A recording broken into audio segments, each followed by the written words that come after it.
Good morning, have a beautiful day. ప్రియ సహోదరి సహోదరుడా, మనమందరం కూడా ఉపవాస ప్రార్థనలో ఈ యొక్క లెంట్ డేస్ ప్రేయర్స్లో మనము టైం స్పెండ్ చేస్తూ ఉన్నాం కదా. చాలామంది ఉపవాసం ఉండి దేవుని సన్నిధిలో మొరపెడతా ఉన్నారు, ప్రార్థిస్తూ ఉన్నారు, వాళ్ళ జీవితాలను సరిచేసుకుంటున్నారు. వారందరిని బట్టి నేను దేవుని మహిమపరుస్తూ ఉన్నాను.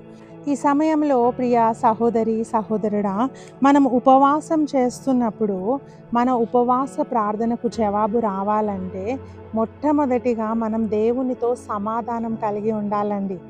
అంటే దేవునికి మనకు మధ్యలో ఎటువంటి అడ్డుగోడలు ఉండకూడదు. ఎటువంటి పాపము అనే గోడ మన మధ్యలో ఉండకూడదు. దేవుడు నీ ప్రార్థనను వినాలంటే, నీ ప్రార్థన దేవుని సన్నిధికి ధూపము వలె చేరాలంటే ఎటువంటి పాపము మధ్యలో అడ్డగించకూడదండి. అప్పుడే మనం దేవునితో సమాధానం కలిగి ఉన్నట్లు. చాలాసార్లు మనకి ఎవరితోనైనా గొడవ అయినప్పుడు కూర్చొని మాట్లాడుతూ ఉంటాం కదా.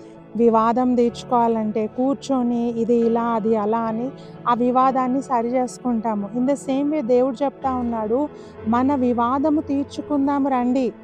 మన మధ్యలో ఏదైతే ఏ పాపం అయితే నీకు నాకు అడ్డుగోడగా ఉందో అది తొలగిస్తే నేను నీతో సమాధానంగా ఉంటాను, నువ్వు అడిగింది ప్రతిదీ నేను వింటాను అని దేవుడు మనకు సెలవిస్తూ ఉన్నాడు.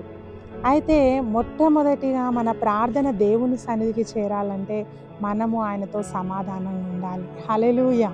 వాక్యం చెప్తా ఉంది, రోమీలకు రాసిన పత్రిక 5:1, కాబట్టి విశ్వాస మూలమున మనము నీతిమంతులముగా తీర్చబడి మన ప్రభువైన యేసుక్రీస్తు ద్వారా దేవునితో సమాధానము కలిగి ఉందము.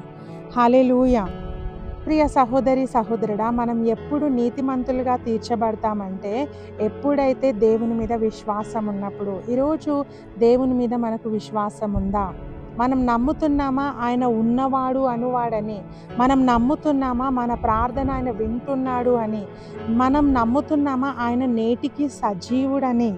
ఈ రోజుకి ఆయన బ్రతికి ఉన్నాడు, జీవము గల దేవుడు అని నమ్ముతున్నామా?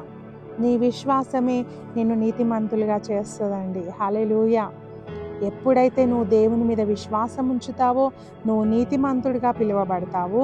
అంతేకాకుండా దేవునికి నీకు మధ్య సమాధానం ఉంటుంది. పాపం ఉండదండి. మనకు దేవునికి మధ్యలో పాపం ఉండదు ఎప్పుడైతే మనం ఆయన మీద విశ్వాసం ఉంచుతామో.